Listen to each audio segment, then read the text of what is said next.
I work patrol at Surfer's Paradise on the Gold Coast, and last December I watched an American family completely ignore every safety measure we put in place.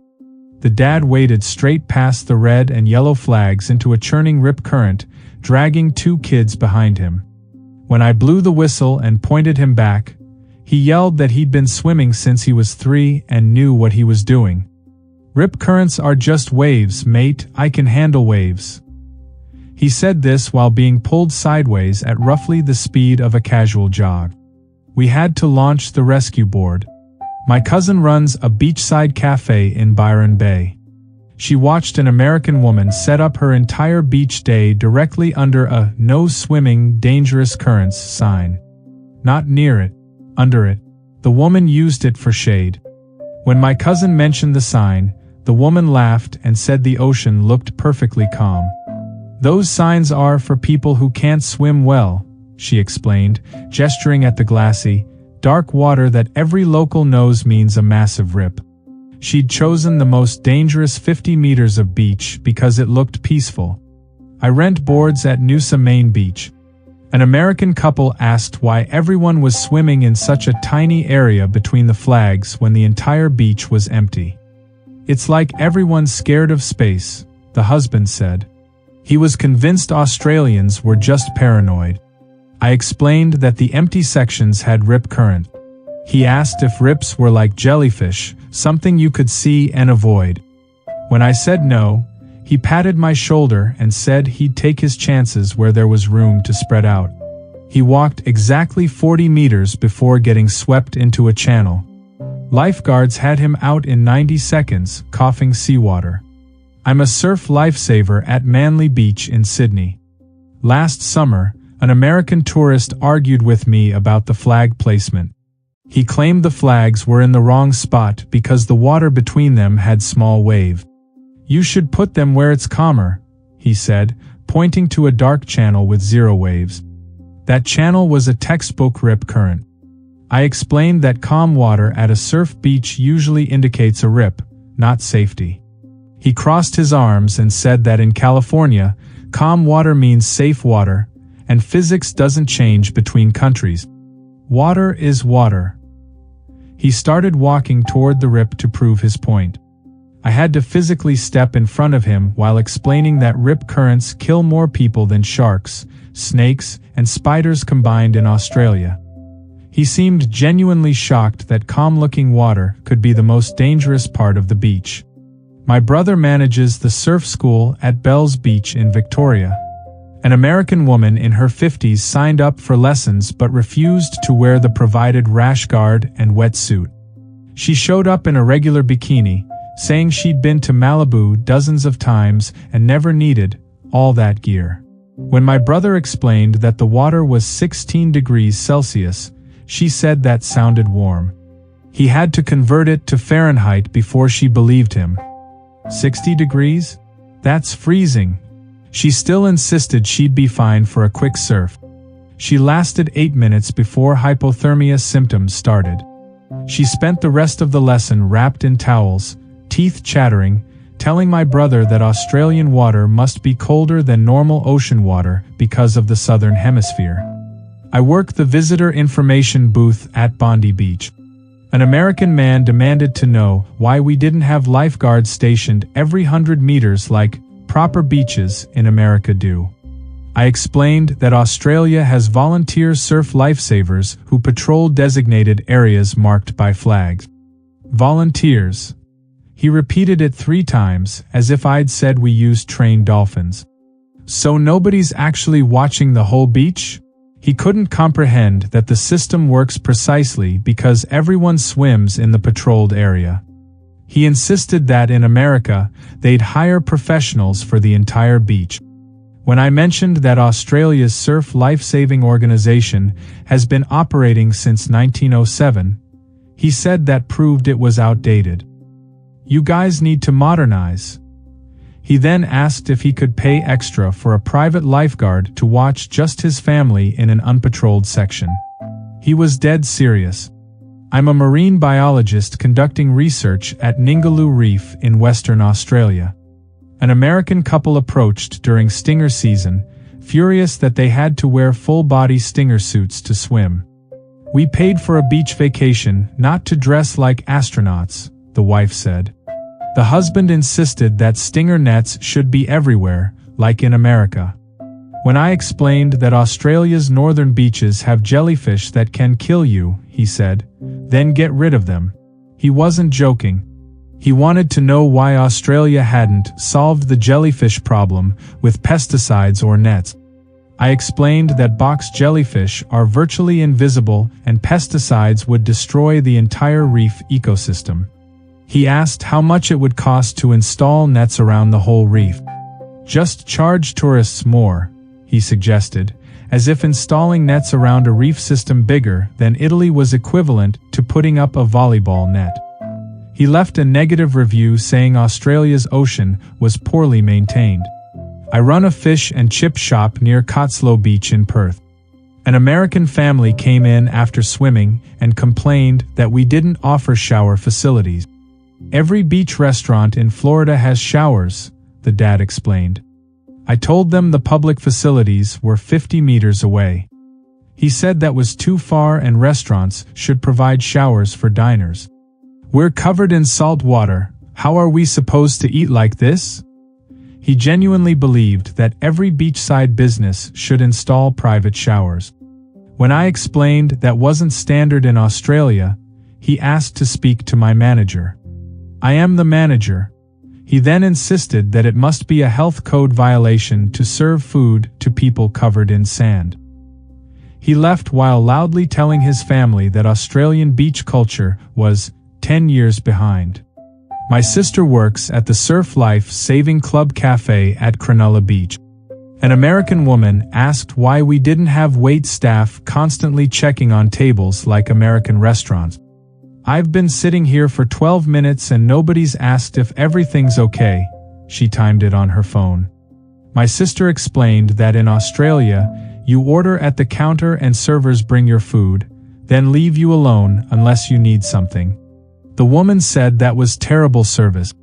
"How do you know if customers need refills?"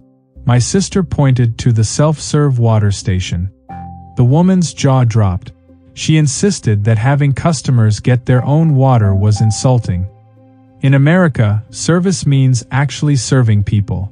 She sat there for 40 minutes, repeatedly making eye contact with staff and looking disappointed when nobody rushed over to ask about her meal. I work the parking attendant booth at Scarborough Beach in Queensland. An American man tried to park in a clearly marked, "No stopping, emergency vehicle access" zone right in front of the beach. When I redirected him to the car park, he said he'd only be 20 minutes. I explained it was an emergency access point for ambulances and rescue vehicles. "But there's no emergency right now," he said, as if emergency zones only apply during active emergencies. He wanted to know why Australia didn't have valet parking at beaches. "Every nice beach in California has valet." I told him to park in the lot like everyone else. He circled back 3 times, each time stopping to argue that the emergency zone was wasted space when it wasn't being used. He finally parked there anyway. His car was towed within 6 minutes. He returned, furious, demanding to know why nobody warned him. I manage a beachside hotel in Port Douglas. An American guest called the front desk at 11 at night, panicked because there was water falling from the sky. She'd never experienced a tropical downpour. "Is this normal? Should we evacuate?"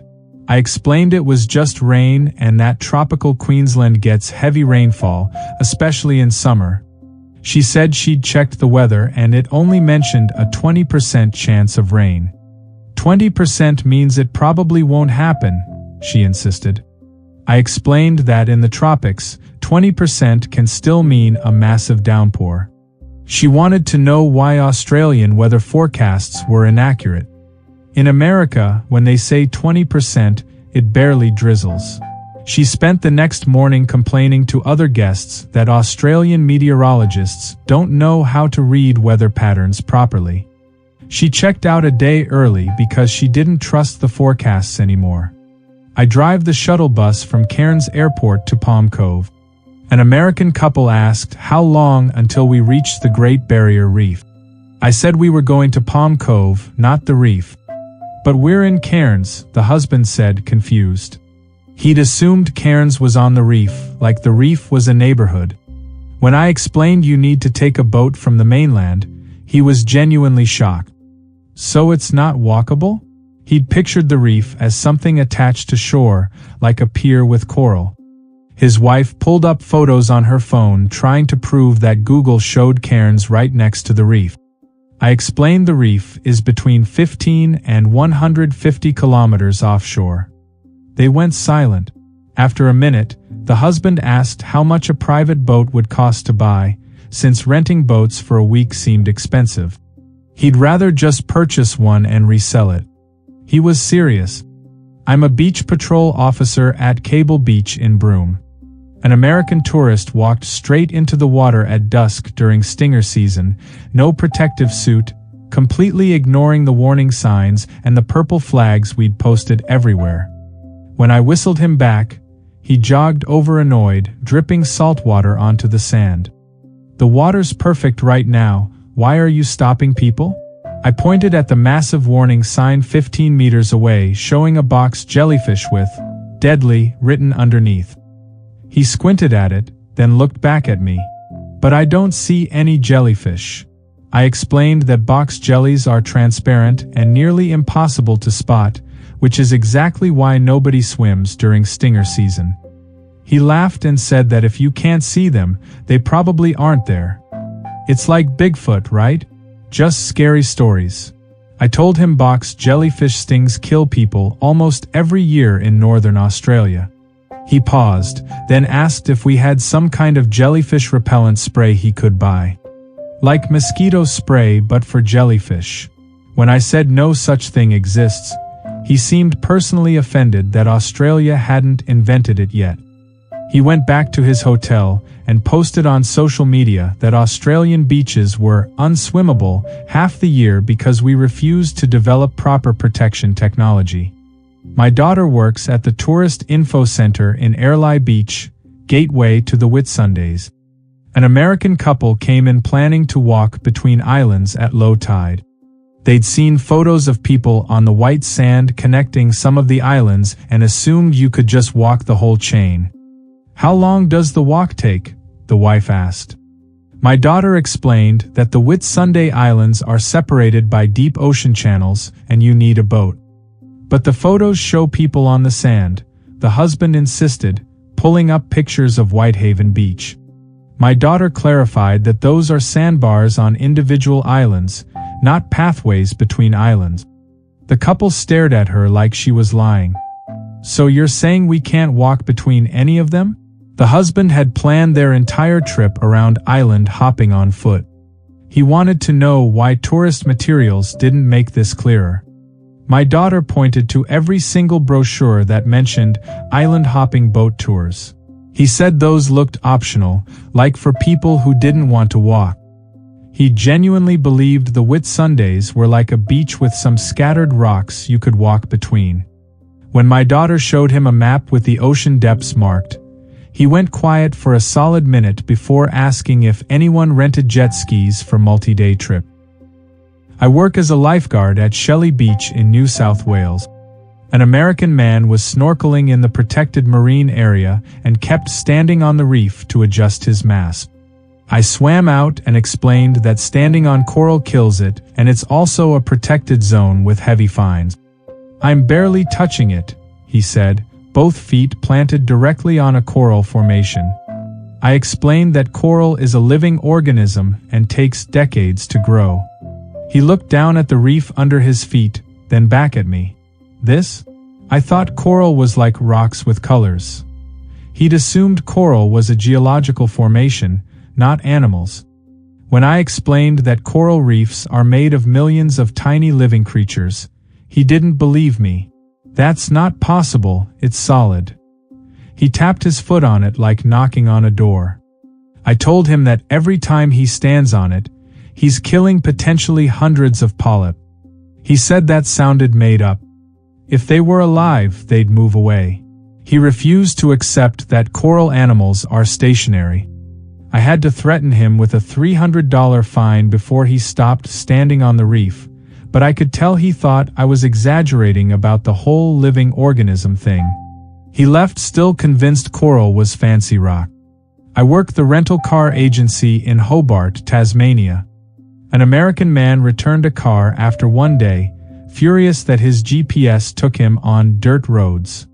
He'd driven to Cradle Mountain. I pulled up his route. Every road was paved highway. No, there was dirt and gravel, he insisted.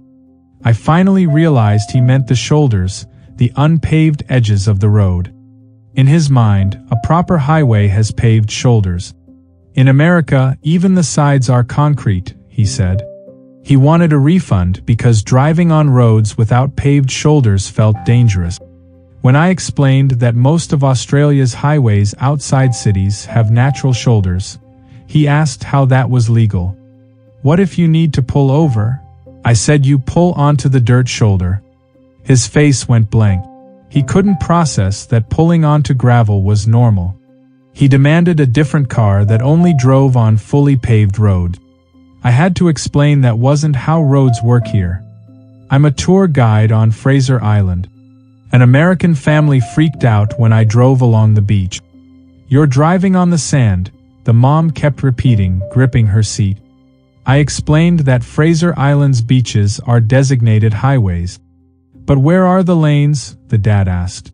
There are no lanes, you just drive on the beach. He wanted to know what happens when two cars meet. You pass each other, I said. But who has right of way? Everyone just figures it out. He was convinced this was chaos and kept asking for the traffic rules. I explained the beach is the highway and has been for decades. That's not a real highway, he insisted. Real highways have asphalt and signs and lanes. He spent the entire 4-hour tour pointing out that America would never allow cars on beaches because of safety regulations. When I mentioned that thousands of tourists drive these beaches every year without issues, he said we were lucky there hadn't been a massive pileup yet. I teach surf safety workshops in Margaret River, Western Australia. An American woman attending a session insisted that rip currents must be called something else in Australia. In California, we call them riptides and they pull you under, she said confidently. I explained that rip currents don't pull you underwater, they pull you offshore, and riptides are a different phenomenon related to tidal currents. She shook her head and said I was using the wrong terminology. Riptide is the correct term. She pulled out her phone to prove it, reading a Wikipedia paragraph about tidal currents, not rip current. When I showed her Surf Life Saving Australia's official definitions, she said American terms must be different from Australian terms. It's like how you call cookies biscuits, she explained, as if rip currents and riptides were the same thing with regional names. She left the workshop still convinced she was right and that Australian surf instructors were poorly trained. My uncle's a helicopter rescue paramedic who covers the New South Wales coast. Last summer, he pulled an American man from the water who'd swum half a kilometer offshore, completely bypassing the flags.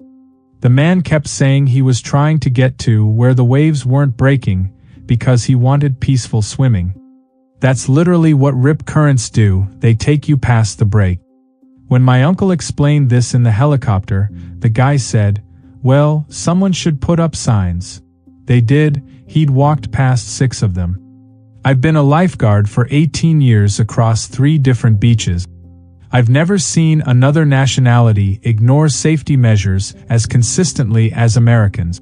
Not because they're reckless, but because they're convinced their experience elsewhere makes them experts everywhere. The ocean doesn't care what beach you've been to before. Between those red and yellow flags, we've studied the conditions for years. But every summer, someone shows up thinking they know better.